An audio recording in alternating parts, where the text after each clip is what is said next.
पुराणों के अनुसार कांचीपुरी में एक ब्राह्मण रहता था। उसका नाम देवस्वामी तथा उसकी पत्नी का नाम धनवती था। उनके 7 पुत्र तथा एक पुत्री थी।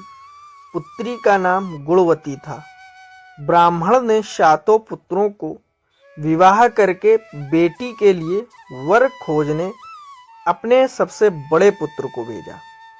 उसी दौरान किसी पंडित ने पुत्री की जन्म कुंडली देखी और बताया सप्तपदी होते होते वह कन्या विधवा हो जाएगी। तब उस ब्राह्मण ने पंडित से पूछा, पुत्री के इस वैधव्य दोष का निवारण कैसे होगा? पंडित ने कहा, सोमा का पूजन करने से वैधव्य दोष दूर होगा। फिर सोमा का परिचय देते हुए उसने बताया, वह एक धोबिन है। उसका निवास स्थान सिंघल द्वीप पर है। उसे जैसे तैसे प्रसन्न करो और गुणवती के विवाह से पूर्व उसे यहाँ बुला लो।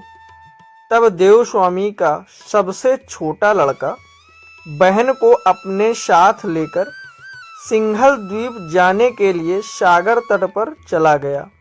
सागर पार करने की चिंता में दोनों एक वृक्ष की छाया में बैठ गए। उस पेड़ पर एक घोंसले में गिद्ध का परिवार रहता था। उस समय घोंसले में सिर्फ गिद्ध के बच्चे थे। गिद्ध के बच्चे भाई बहन के क्रियाकलापों को देख रहे थे।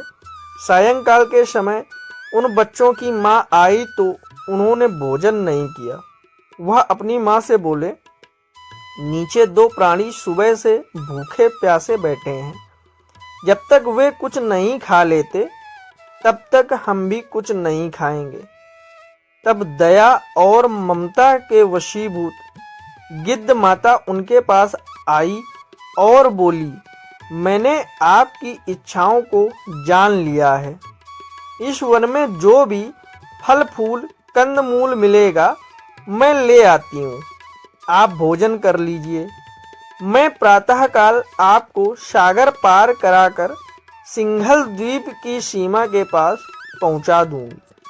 और वे दोनों भाई बहन माता की सहायता से सोमा के यहाँ जा पहुँचे। वे नित्य प्रातः उठकर सोमा का घर झाड़ कर लीप देते थे। एक दिन सोमा ने अपनी बहुओं से पूछा, हमारे घर कौन बुआरता है और कौन लीपता पोतता है? सबने कहा, हमारे सिवाय और कौन बाहर से इस काम को करने आएगा। किंतु सोमा को उनकी बातों पर विश्वास नहीं हुआ। एक दिन उसने रहस्य जानना चाहा। वह सारी रात जागी और सब कुछ प्रत्यक्ष देखकर जान गई। सोमा का उन बहन भाई से वार्तालाप हुआ। भाई ने सोमा को बहन संबंधी सारी बात बता दी। सोमा ने उनकी श्रम साधना तथा सेवा से प्रसन्न होकर उचित समय पर उनके घर पहुंचने का वचन देकर कन्या के वैधव्य दोष का निवारण का आश्वासन दे दिया।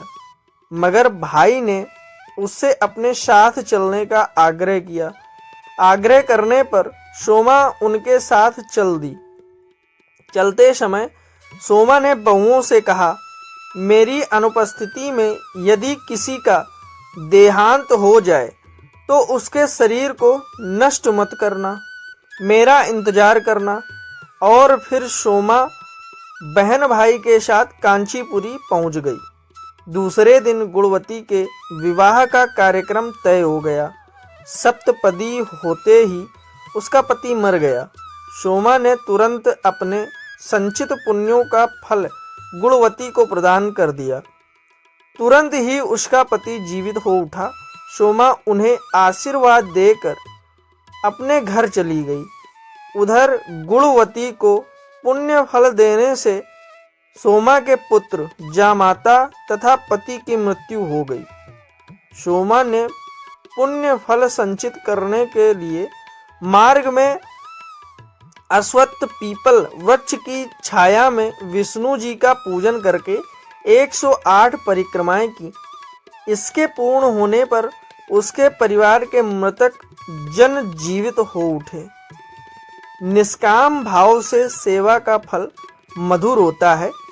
इस व्रत का यही लक्ष्य है। दोस्तों, चैनल पर अगर पहली बार आए हैं तो चैनल को सब्सक्राइब कर लें और यह कथा अगर आपको अच्छी लगी है तो लाइक, कमेंट और शेयर जरूर कर दें। धन्यवाद।